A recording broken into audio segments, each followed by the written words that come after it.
না ক্লিক করছিস ভিডিও। আচ্ছা 4 নম্বর কোশ্চেন এটা ছিল যে একটা ত্রিভুজ আছে, সেটা হলো পি কিউ আর একটা ত্রিভুজ যার অ্যাঙ্গেল পি কিউ আর হলো 30 ডিগ্রি আর পি আর কিউ হলো 75 ডিগ্রি আর কিউ আর বাহুটা হলো 8 সেমি। তাহলে প্রথমে আগে এই ত্রিভুজটাই আঁকতে হবে। একটা ত্রিভুজ যার একটা কোণ 30 ডিগ্রি, একটা কোণ 75 ডিগ্রি আর একটা বাহু হলো 8 সেমি। আগের অনেক কোশ্চেন ছিল, কোনোটা 2টা বাহু ছিল, কোনোটা 3টা বাহু দেওয়া ছিল। এই 3 নম্বর কোশ্চেনে ছিল কয়টা? 2টা বাহু একটা কোণ। আর 4 নম্বর কোশ্চেনে 2টা কোণ একটা বাহু। এটা দিয়েও ত্রিভুজ আঁকা যায়। আর 30 ডিগ্রি তুই চাইলে ডিরেক্ট এইখানেই করতে পারিস। আর প্রথমে যেটুকু তাহলে মাপ লাগবে ওই 8 সেমিটা, 8 সেমির একটা মাপ লাগবে। প্রথমে যেটা বলছে 8 সেমি, যেটা 8 সেমির একটা মাপ নিয়ে নিই এখান থেকে।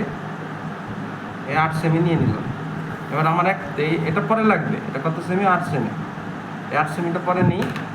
আগে আমাকে আঁকতে হবে 75 ডিগ্রি আর হলো 30 ডিগ্রি। এবার দেখ 75 ডিগ্রি কীভাবে আঁকে, ছোটো ক্লাসে ছিল। ডিরেক্ট চাঁদা দিয়ে আঁকা যায়, ডিরেক্ট কম্পাস দিয়েও আঁকা যায়। কম্পাস দিয়ে আঁক, একবারে সব ঝামেলা শেষ। প্রথমে আমি আঁকবো 75 ডিগ্রি এই জায়গাটাতে। 75 ডিগ্রি আঁকতে গেলে আগে আঁকতে লাগে 90 ডিগ্রি। আচ্ছা কীভাবে আঁকে? প্রথমে যে কোনো একটা মাপ নিলেই হলো, যে কোনো একটা মাপ নিলেই হলো। আমি এটা ছোটো ক্লাসে একটা করা দিচ্ছি, আগের ক্লাসে ছিল। প্রথমে কাজ এই মাপটাকে নাড়ানো যাবে না। একবার এটা হলো 60 ডিগ্রি, আরেকবার এটা হলো 120 ডিগ্রি হলো। এবার এটাকে সমদ্বিখণ্ডিত করতে হবে। এখানে এটুকু অল্প, আবার এখান থেকে 120 থেকে নিয়ে এখানে অল্প, মনে পড়ে? তাহলে এটা কত ডিগ্রি হলো? এটা 90 ডিগ্রি হলো। এই যে এই বিন্দুটা আর এই বিন্দুটা যদি যোগ করে দেস তাহলে হবে 90 ডিগ্রি। তাহলে 90 ডিগ্রি হবে। কত ডিগ্রি হলো এটা?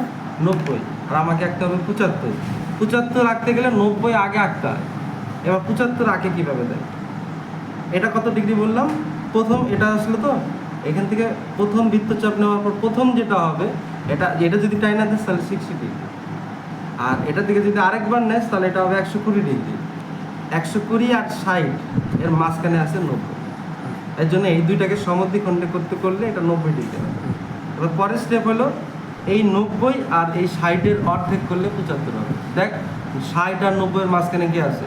60 আর 90-এর মাঝখানে কত হলো? 75। দেখ 60-এর থেকে 15 বেশি 75, আর 75 থেকে 15 বেশি 90। অর্থাৎ এই দুইটাকে সমদ্বিখণ্ডিত করতে হবে। এই দুটাকে সমদ্বিখণ্ডিত করে কীভাবে? ওই মাপটা নিলি, এই যে এই মাপটাই এইখানে বসায় এইখানে অল্প একটু রাখতাম। আর এই যে মাপটা, কম্পাসটা ভালো করে দেখিস, 90 ডিগ্রির এই জায়গাটাতে, এই যে এটা তো 90 ডিগ্রি। তাহলে 60 থেকে একটা দিলাম, একটা 90 ডিগ্রি থেকে দিলাম। আরেকবার এই যে 60, এটা 60 ডিগ্রি, 60 ডিগ্রি থেকে একটা, আরেকটা এই যে 90 ডিগ্রি থেকে একটা। তাহলে কী হবে? এই যে কোণটা, এই কোণটা যাবে 75 ডিগ্রি, কারণ এটা 90 আর 60-এর মাঝখানে হলো না। এই যে এটা হবে 75 ডিগ্রি।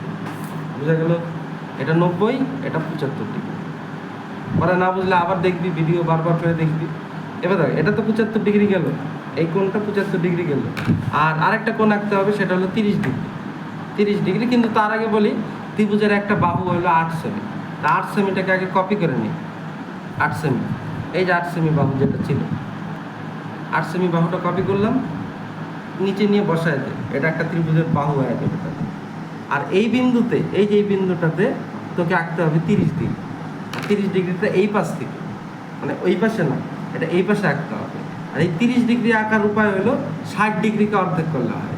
আর দেখ প্রথমে আমি 60 ডিগ্রি আঁকি। 60 ডিগ্রি আঁকার জন্য যে কোনো একটা বৃত্তচাপ নিলেই হলো। এই যে টানলি এইখান থেকে বসানোর পর যদি তুই এইখানে টাইনা দেস আর এটা যোগ করে দেস তাহলে 60 ডিগ্রি হবে। কিন্তু আমার তো 60 না, আমার 30 না। তাহলে এটা 0 ডিগ্রি, এটা 60 ডিগ্রি। এই দুইটার মাঝখানে আছে 30 ডিগ্রি। তাহলে এই দুইটাকে এই যে এই বৃত্তচাপটা নিয়ে যাওয়ার পরে এই বিন্দুটা এখানে বসা এখানে অর্ধেক নিই, আর এই 60 ডিগ্রি থেকে নিয়ে এখানে অর্ধেক নিই, মানে সমদ্বিখণ্ডিত যেটা বললাম। এইতে কী হবে বলতো? এটার অর্ধেকটা পাওয়া যাবে। আর এটা যদি টাইনা দেওয়া হয় তাহলে এই কোণটা হয়ে যাবে 30 ডিগ্রি। এই যে এই কোণটা হবে 30 ডিগ্রি। বোঝা গেল? তাহলে দেখ এখানে একটা ত্রিভুজ উৎপন্ন হয়েছে। এই ত্রিভুজটা হচ্ছে না, ত্রিভুজটা, এই যে ত্রিভুজটা, এই ত্রিভুজের দেখ এটা কত 8 সেমি না, এই কোণটা 75 ডিগ্রি, আর এই কোণটা কত 30 ডিগ্রি। আরেকবার, এটা কত ডিগ্রি, এটা 75 ডিগ্রি, এটা কত, এটা 30 ডিগ্রি গেল। এটা কত সেমি, এটা 8 সেমি।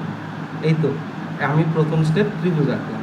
এবার তারপরের স্টেপ তোরা অলরেডি জানিস সমান ক্ষেত্রফল কীভাবে বানাবো। তাহলে এই ত্রিভুজটার নাম আছে, অবশ্যই নাম দিতে হবে, যেমন যেমন বলছি অমন অমন নাম দিতে হবে। এই যে পি আর কিউ যাতে 75 ডিগ্রি হয়, আর কোণটা 75 হইতে গেলে আর এইখানে থাকতে হবে, এখানে থাকতে হবে। আর বলছিল কিউ আর 8 সেমি, তাহলে কিউটা তোকে এইখানে দিতে হবে। দেখ তাহলে কিউ আর কত হবে 8 সেমি হলো, আর এই কোণটা 75 হলো, আর পি দিতে হবে তোকে এইখানে। তাহলে দেখ প্রত্যেকটা মিলবে। পি কিউ আর 30 degree, P R Q 75 degree, আর হলো কিউ আর হলো কত ডিগ্রি 8 সেমি, আর কিউ আর কত সেমি 8 সেমি। এই যে ত্রিভুজটা, এই ত্রিভুজটার সমান ক্ষেত্রফল বিশিষ্ট একটা আয়তক্ষেত্র অঙ্কন করি, সামন্তরিক না আয়তক্ষেত্র। আর আয়তক্ষেত্র আঁকা আরও সহজ, সামন্তরিকের থেকেও সহজ। দেখ সেম স্টেপ, প্রথম স্টেপ এই ত্রিভুজ অঙ্কন হয়ে গেলে ফার্স্ট স্টেপ যেটা থাকে সেটা হলো এই ত্রিভুজের, এই ত্রিভুজটার এই যে ত্রিভুজের যে ভূমি দাগটা হবে, এই ভূমি দাগটার একটা সমান্তরাল সরলরেখা আঁকতে হবে, মনে পড়ে? আর সমান্তরাল সরলরেখা আঁকার সবচেয়ে সহজ উপায় কি, এইখান থেকে এই যে দৈর্ঘ্যটা, ভূমির দৈর্ঘ্যটা নিয়ে নিই 8 সেমি, নিয়ে এই যে ত্রিভুজের যে শীর্ষ থেকে সমান আরেকটা মাপ নিই, হ্যাঁ হলো 8 সেমি নিলাম। আর বাম পাশের এই যে এই বাহুটা এটা নিই, এটা গেল এই বাহুটা। আর এই বাহুটা নেওয়ার পর সেম এইখানে বসাই দিই, তাহলে কি হবে, এই বাহুটার এইটুক সমান হবে, এখান থেকে এইটুক সমান হবে। এতে কি হবে, এটা হবে সমান্তরাল, এই রেখাটা হবে সমান্তরাল সরলরেখা। কার নিচেরটা, এই যে হলো এটা সমান্তরাল যুগলের মধ্যে আঁকবো। তার সেকেন্ড স্টেপ এই বাহুটাকে সমদ্বিখণ্ডিত করতে হয়, মনে পড়ে? সমদ্বিখণ্ডিত, চল কর। কি করতে হয়, অর্ধেকের অল্প একটু বেশি নিতে হয়, নিয়ে একটা দাগ এইখানে, একটা দাগ এইখানে গেল। সেম মাপ নিয়ে একটা দাগ এইখানে, একটা দাগ এইখানে, এটা টাচ করে নাই, এটাকে একটু বাড়ায় দিতে হবে, এই যে। আর এই যে, তাহলে এই যে বিন্দুটা আর এই যে বিন্দুটা, এটা হলো সমদ্বিখণ্ডক। এই যে গেল, এই যে এটাকে একটু বাড়ায়া দিবি। বলে কেন বাড়াইলাম, এটা যেমন সমদ্বিখণ্ডক তেমন এই কোণটাও কিন্তু 90 ডিগ্রি, আর এটা দিয়েই আমার আয়তক্ষেত্র হবে, এক্সট্রা করে টানতে হবে না। এবার লাস্ট স্টেপ, আয়তক্ষেত্র আরও সহজ সামন্তরিকের থেকে। লাস্ট স্টেপ, সামন্তরিকে তো আবার এটা বলা থাকে যে এখানে একটা কোণ দেওয়া থাকে, ওই কোণটা আবার আঁকতে হয়, এটাতে তাও আঁকতে হয় না, এটা ডিরেক্ট এইখান থেকে আয়তক্ষেত্র হবে। বলে এই যে অর্ধেক, এই যে মাঝখানে কম্পাস বসাই এই অর্ধেক মাপটা নিই, মানে ভূমির অর্ধেক নিলাম, নিয়ে এই যে বিন্দুটা যেখানে ছেদ করবে ওইখান থেকে এই যে জায়গাটা দেখছিস, এইটা নিয়ে এইখানে টাইনে দে, তাতে কী হবে, এইখানে একটা আয়তক্ষেত্র তৈরি হবে। এই জায়গাটা আর এই জায়গাটাকে যুক্ত করে দেবে, এই যে এটা একটা আয়তক্ষেত্র, এটা এই ত্রিভুজের সমান ক্ষেত্রফল বিশিষ্ট আয়তক্ষেত্র। বোঝা গেল? তাহলে নাম দেয় পি কিউ আর এর নাম দিয়ে হলো পি কিউ আর, ধর নাম দিলাম এ বি সি, বোঝা গেল? তাহলে এবার ল্যাঙ্গুয়েজ কী হবে, ল্যাঙ্গুয়েজ হবে এটা যে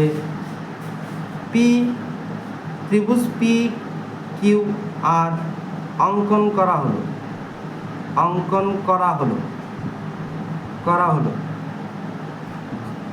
হলো যার angle P Q R equal to 30 degree, angle P R Q সমান 75 ডিগ্রি,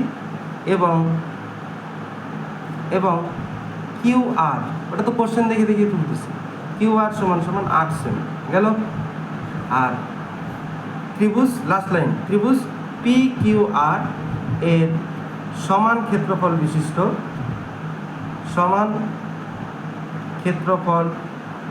বিশিষ্ট একটি আয়তক্ষেত্রের নাম দিয়ে দিতে হবে এ বি সি কিউ, অঙ্কন করা হলো, অঙ্কন করা হলো। এই ছিল 4 নম্বর, শেষ।